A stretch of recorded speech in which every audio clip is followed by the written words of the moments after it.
Hello, my dear students. Welcome you all on the platform of Sri Jayendra Rank Zone Classes. I am your mentor and your friend for the subject biology, and I will be taking care of the zoology section. In the previous lectures, we have started evolution. We have discussed about the origin of life, the different theories set up by and proposed by different scientists, starting from theory of spontaneous generation, theory of spatial creation, and the theory of chemogeny, which gave us an idea that okay, the first phase was chemical evolution, and then it was the organic evolution or the biological evolution. Now, my dear friends, we are going to discuss about the origin of eukaryotes. In the previous slide, in the previous lecture, we have discussed about the origin of the prokaryotes. So how eukaryotes they have developed. This is the ancestral prokaryotic cell. Okay, this ancestral prokaryotic cell. Okay, it is basically delineated by a plasma membrane with a primitive DNA, means the nucleoid. The membrane, it undergoes enfolding and invagination to form different types of cell organelles, that is endoplasmic reticulum, nuclear envelope. This cell with nucleus and endomembrane system, it is the most primitive form of the eukaryotic cell. Now it takes two turns. If this cell with nucleus with endomembrane system, it engulfs the aerobic heterotrophic prokaryotic part, means it is engulfing, or endocytosis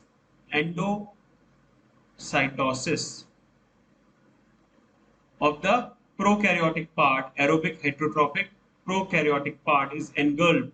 Okay, now this heterotrophic prokaryotic part which is engulfed, it forms mitochondria.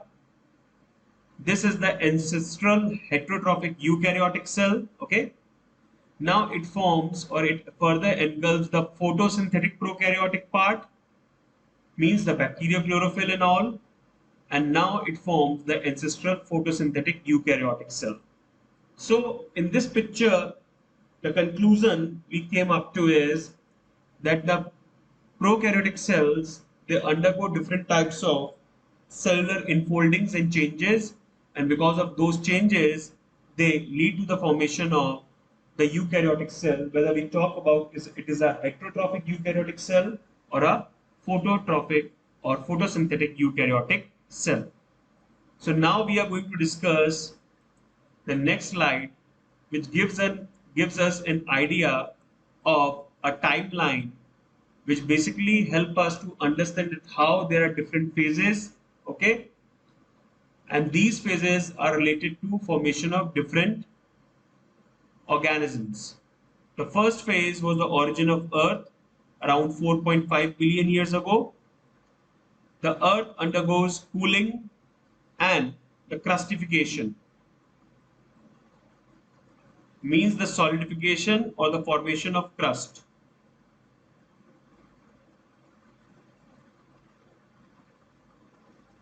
Earth crust, right? The origin of life takes place here only. The oldest chemical evidence of life, means the chemogeny, leads to the formation of oldest prokaryotic cell 3.5 million years, which further forms the oldest chemical evidence of eukaryotic cell, that is the Precambrian era. In the Precambrian era only, the oldest prokaryotic fossils they were found. In this Precambrian era, the oxygen produced by cyanobacteria leads to oxygen revolution,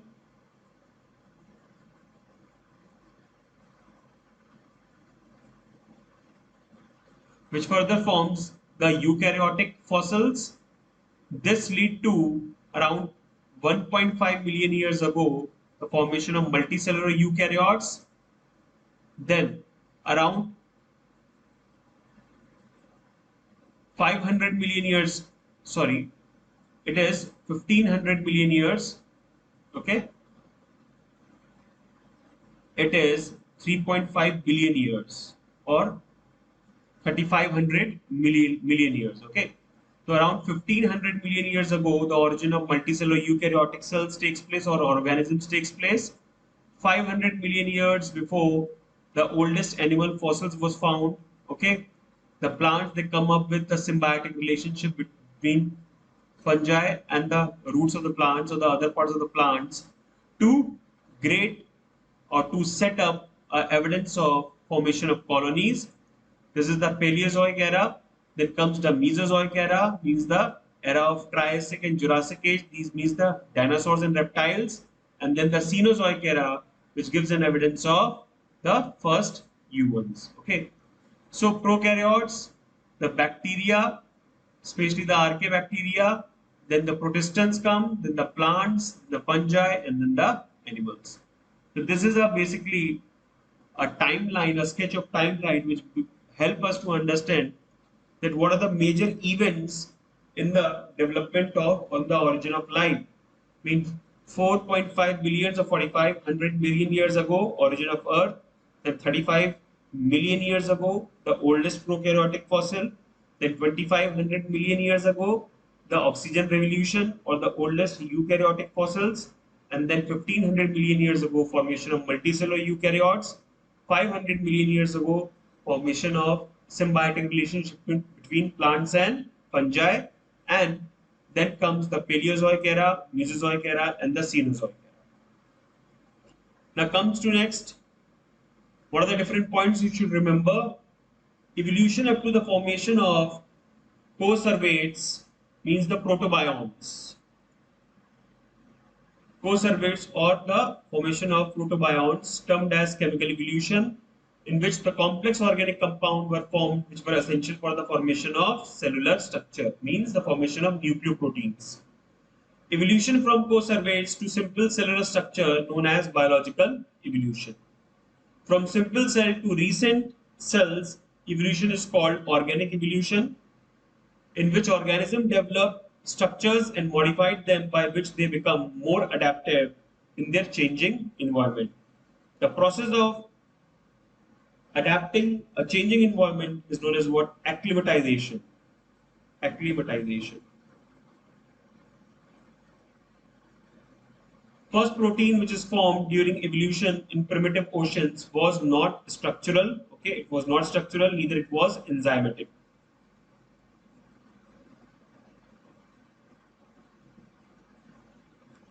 The first nucleic acid which was formed in the primitive oceans from the combination of nucleotides did not have the power of replication, very important. Okay, they obtained power of replication later by mutation, mean changes in these nucleoproteins. Evolution term was introduced by Herbert Spencer, Dollo's law. It states that evolution is irreversible. So according to Dollo's law, it states that evolution is irreversible. But we know that evolution, it can be retrogressive and it can be progressive in both the ways.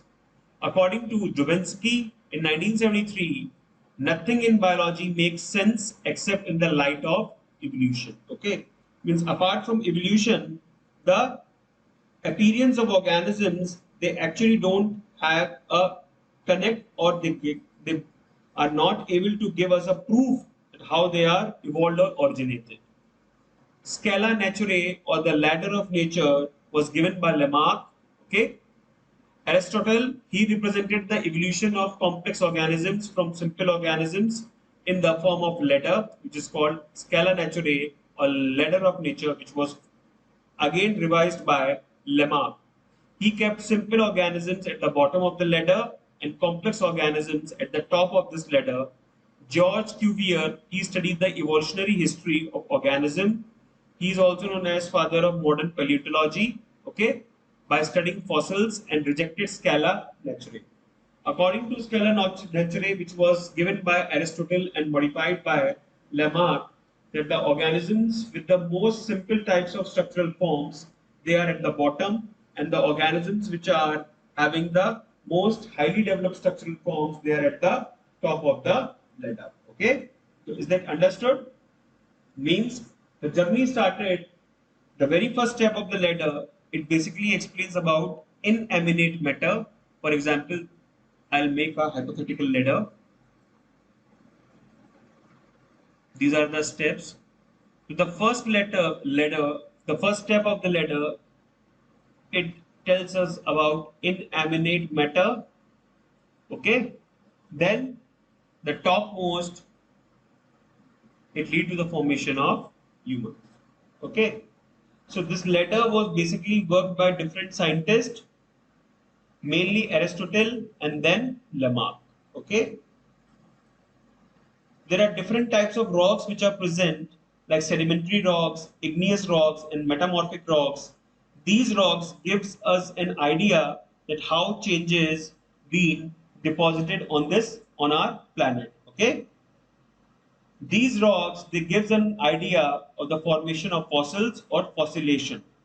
Like for example, if we talk about the sedimentary rocks, these rocks are formed by gradual settling down or sedimentation of fragments or Earth's material in regions such as lakes or sea. So sedimentary rocks is because of the sedimentation formed because of the earth material. They basically divided into fragments and they deposited in the lakes and sea. Igneous rocks. These rocks are formed by the cooling down and solidification of the molten material, means the molten metal in the form of lava. These rocks are the oldest rocks. The igneous rocks, they are considered as the oldest rocks. And metamorphic rocks, these are the sedimentary rocks only, which undergoes changes by heat and pressure. These three rocks, just you have to remember the name, the sedimentary rocks,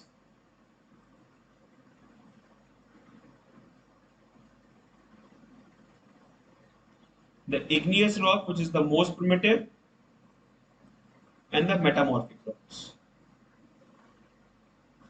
Metamorphism means change. The sedimentary rocks only change into form metamorphic rocks. Understood? Now coming to next, the history of life actually comprises of two events. First, the origin of life, and then the evolution of life. The evolution of life, it basically involves a mechanism which involves or which signals or specifies the changes of living organisms through time. Understood? Now, there are two great themes of evolutionary biology when we consider the diversity of life, including both the differences and the similarities between organisms. So this is known as what? Diversification. Diversification not only tells about differences, it also tells about the similarities that connect of one organism to the other. The characteristics of organisms, both adaptive and non-adaptive. If they get adaptive features, then they evolve. If they don't get the adaptive features, then they descend. Okay? They undergoes extinction. For origin of life, at least three conditions needed to be fulfilled. First, there must be a supply of replicators, means which can divide, which can propagate, which can further form the new forms, the self-producing molecules. Means we are going to talk about the DNA and the RNA. Copying of these replicators must have been subject to the errors, means mutation. These mutation leads to the inhabitants of adaptive features. The system of replicators must have required a perpetual supply of free energy and the partial isolation from the general environment. Okay, free energy because of the gamma radiations,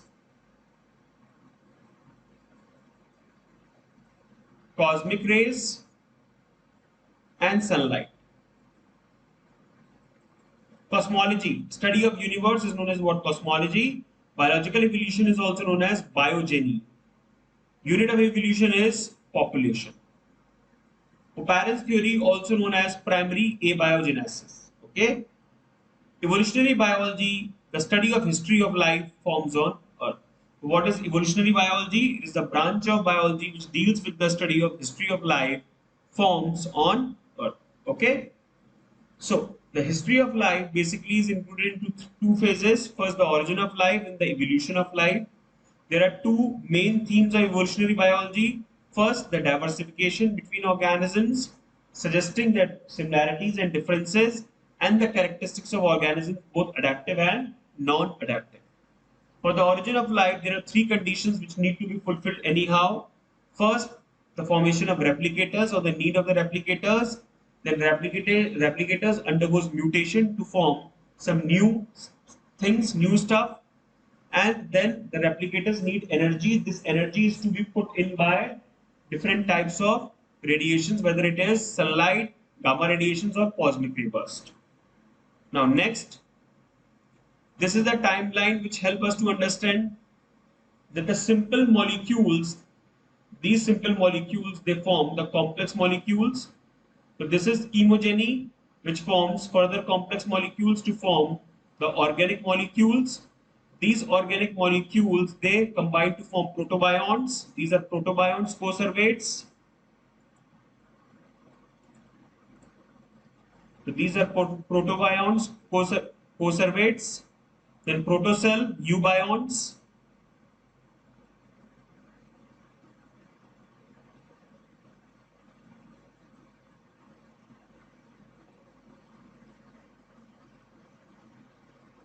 Chemogeny.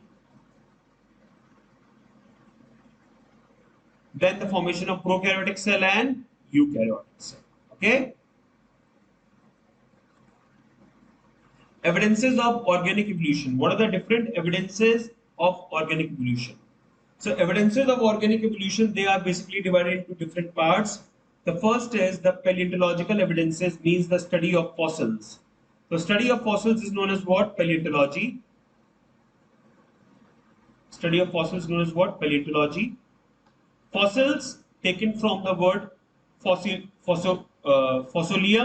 or fossilia, means the dead remains.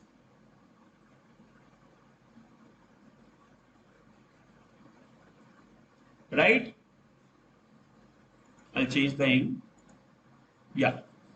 Father of paleontology, Leonardo Vinci. Okay. Father of paleontology, Leonardo Vinci. Father of modern paleontology, George Cuvier. Okay. So father of paleontology was considered as who was considered as father of paleontology? Leonardo Vinci. And father of modern paleontology, George Cuvier. Birbal Sahani is the famous Indian paleontology center in India. There are two branches of paleontology.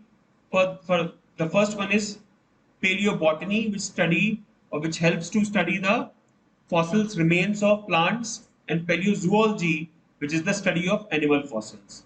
So Birbal Sahani is the famous Indian Paleontology Center, father of paleontology, Leonardo Vinci, and father of modern paleontology, George Cuvier. Okay? Two branches of paleontology, paleobotany and paleozoology. Okay?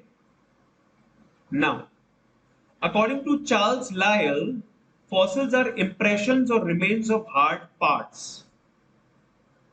So, according to Charles Lyell, fossils, they are considered as impressions or remains of hard parts of plant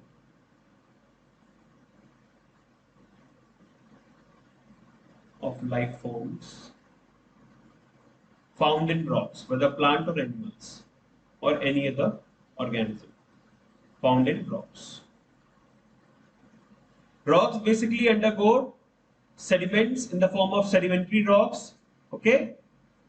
And the cross section of earth crust indicates the arrangement of sediments one over the other during the long history of earth.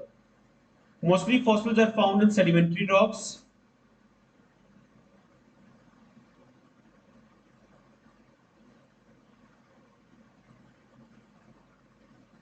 They are rich in fossils. A study of fossils is done by different methods. The different age of rock sediments contain fossils of different life who probably died during the formation of particular sediment. Some of them represent extinct organisms, like in case of dinosaurs.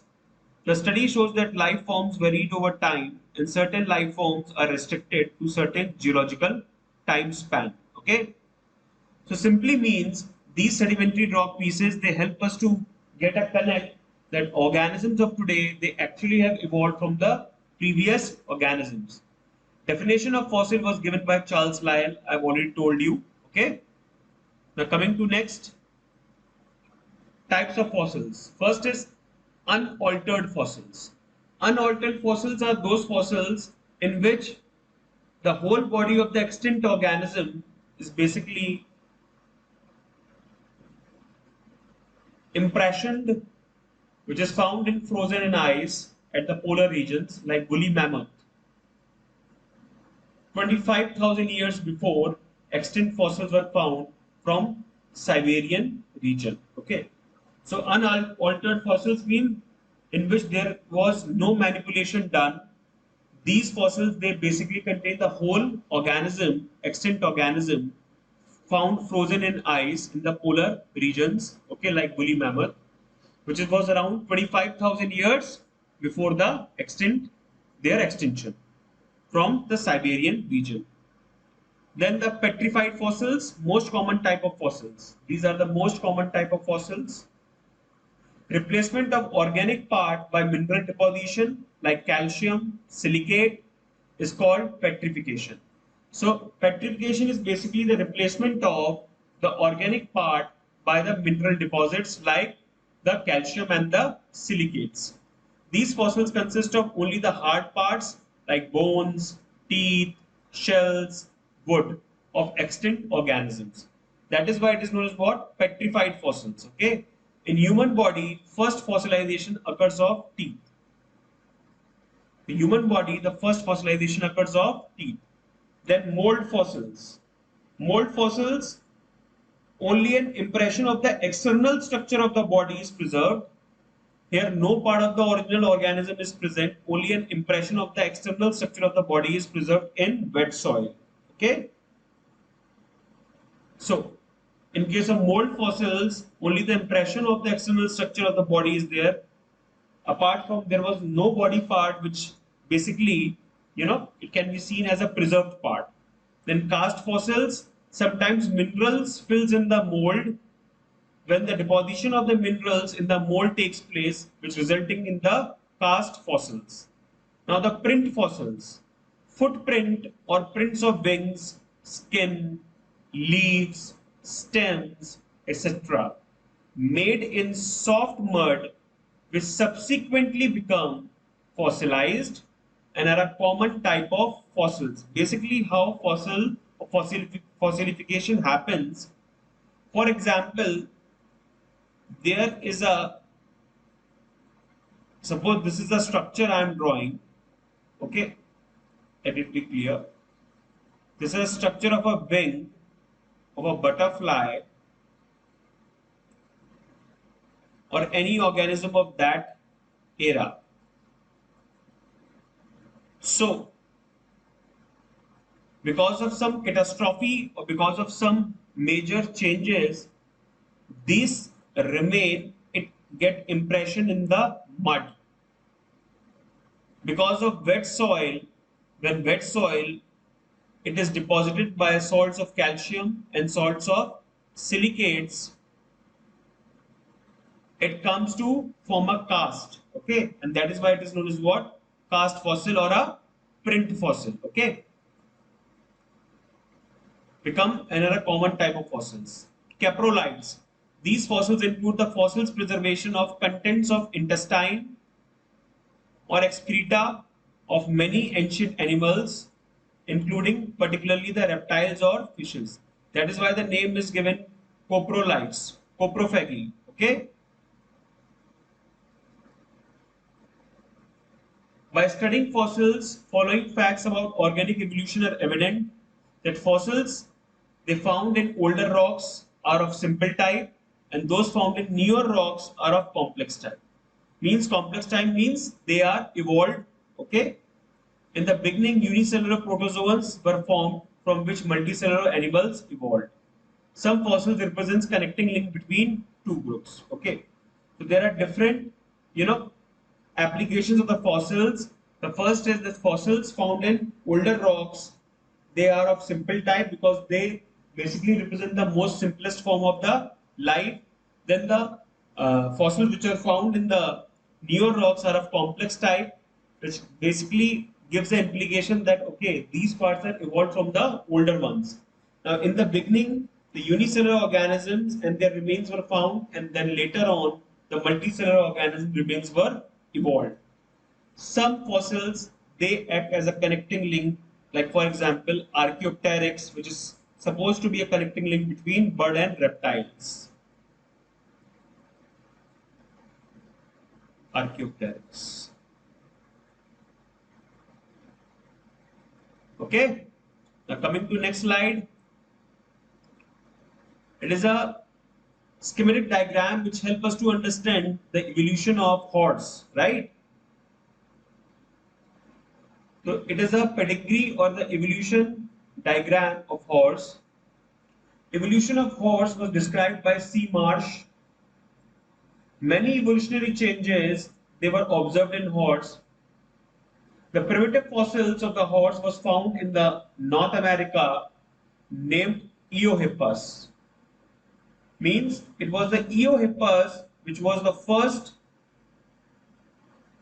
evolved type of horse. Okay,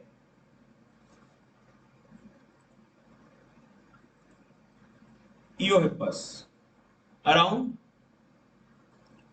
58 million years ago. The height was around zero point 0.4 meters. Changes during evolution of horse are as follows: increasing body weight,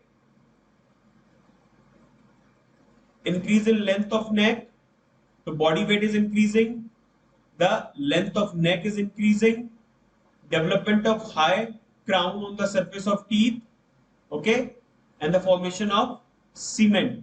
Cement means they are basically talking about the cementum, okay. There is a gradual increase in the length of legs. Number of toes or fingers in the legs have reduced in the modern horse. Only middle toe touches the ground. Other toes reduce gradually. Legs become more powerful for fast running. As new species were formed, previous ones become extinct. Then the most important enlargement of brain. So the first was the increase in body height, then the increase in the length of the neck. You can see in Eohippus, the length of the neck is very short, okay, and the toe was 5 lobed. You can see 5 lobed. Then Mesohippus, 4 lobed. Then Meryhippus, 3 lobed. Okay, Pilohippus or Pleohippus, 1 lobe. And Equus, which is the modern horse, it is also having 1 lobe. Okay.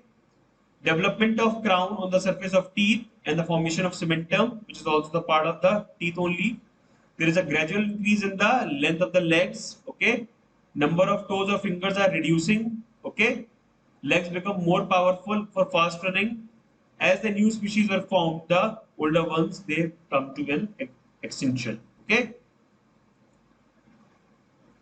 This is a diagram to show the evolution of reptiles. The earliest reptile in Paleozoic era. Okay, so this is the Paleozoic era. This is the Paleozoic era. Okay, which tells us about the earlier evolution of the reptilians 330 million years ago. Then the Triassic period, it is a part of the Mesozoic period which starts at around 250 million years back. Okay. Then the Jurassic period means the period of dinosaurs. Okay. And then the Cretaceous period. Okay. So in the different periods you can see the formation of birds, crocodiles, and then pterosaurs. Okay. In Cenozoic era, birds were evolved along with humans. Okay. Fossils of important ancestors of horse. Eohippus. The fossil derived from Hercothorium. Okay, the fossil derived from Hercothorium.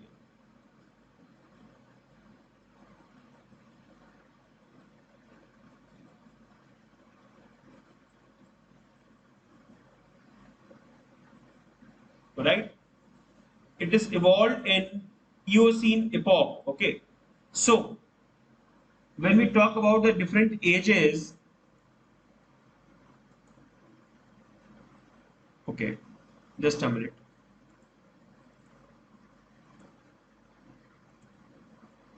Yeah, when we talk about the different ages like Archeozoic, Proterozoic, Paleozoic, Mesozoic, and Cenozoic, these five ages in the geological timeline: the Archeozoic era, the Proterozoic era, the Paleozoic era, the Mesozoic era, and the Cenozoic era.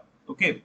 So all these eras were further divided into smaller time spans called period, and the periods of Cenozoic era are called as epochs. Okay. So Cenozoic era, it comes up with the evolution of mammals and horse too. Okay. That is why it evolved in Eocene epoch. Okay. Which epoch? Eocene epoch. Its size was like a fox. Okay. You can see in the picture, the size is like a fox only. This, the first one. Then Orohippus, it evolved in the Middle Eocene epoch. Okay. Then Mesohippus, it evolved from Eohippus during Oligocene. The first one is Eocene, then Oligocene,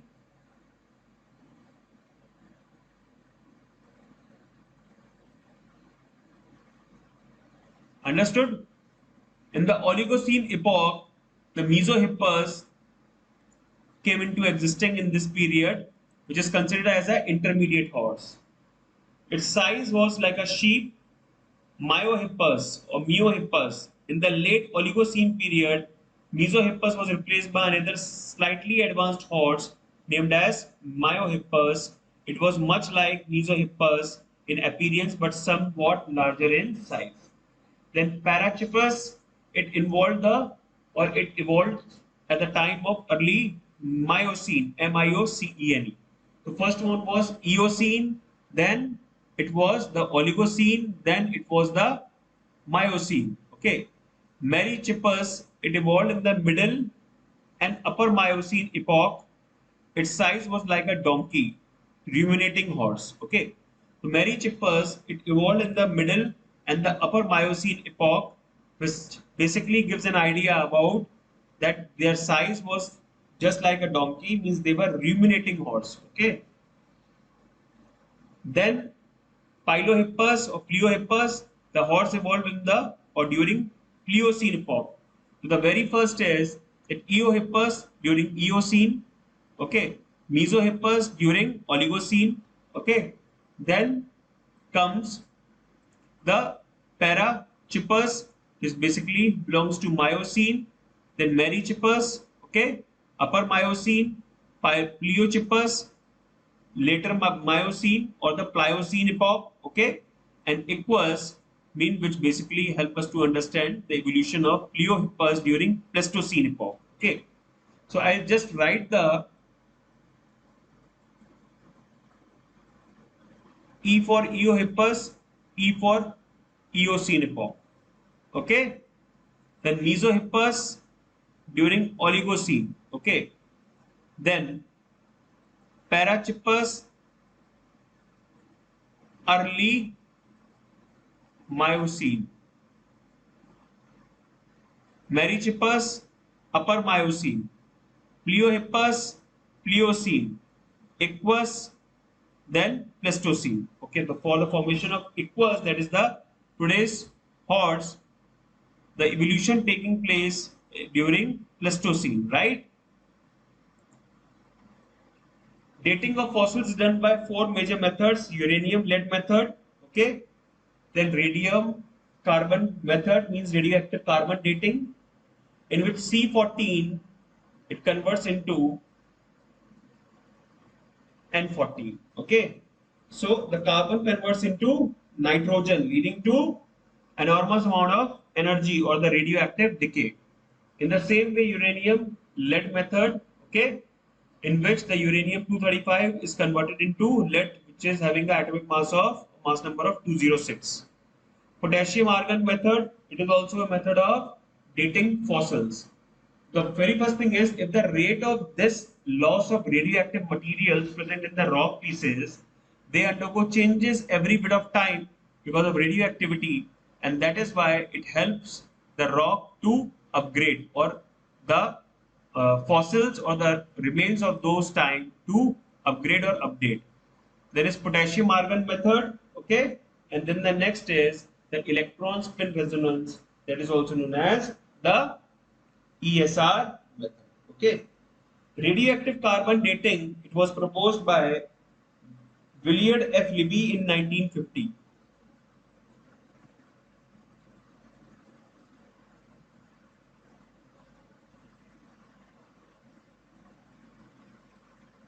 Understood?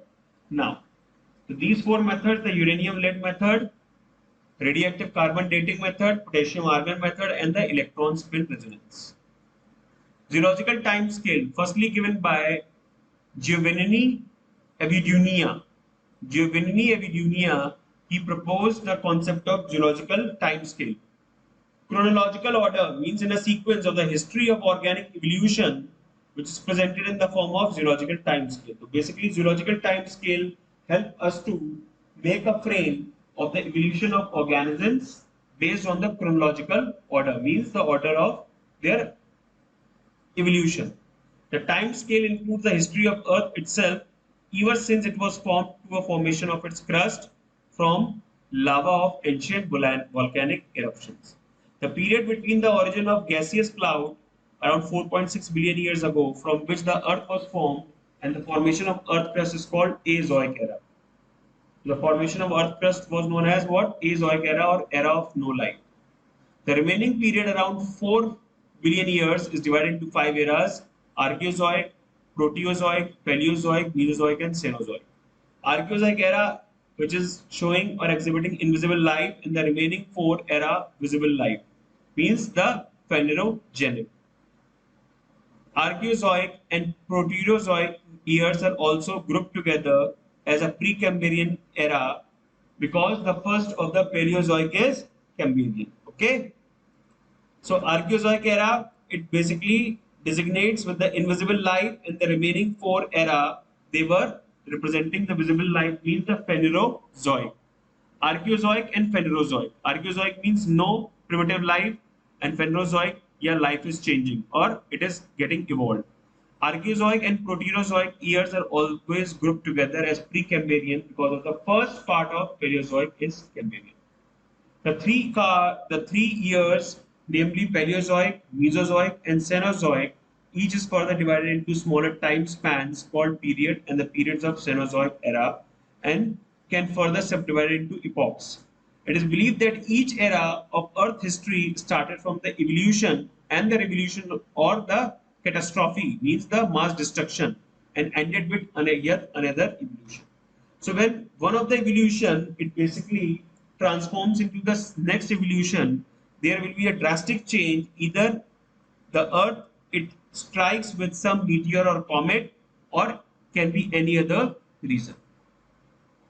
The three eras, namely Paleozoic, Cenozoic, and Mesozoic, they are further divided into epochs. These revolutionary mean intense geological disturbances that occurred on Earth, so that most of the pre-existing organisms perished in each revolution, and few remaining ones evolved into form new organisms. Geological time scale: the first great revolution was believed to occur between Archeozoic and Proterozoic eras. The second great revolution is between Proterozoic and Paleozoic. The first was in between Archeozoic and Proterozoic, and the second is Proterozoic and Paleozoic. Appalachian revolution between Paleozoic and Mesozoic era. Okay, so the Appalachian period, it basically gets mentioned, okay, or it came into existence between Paleozoic and Mesozoic era.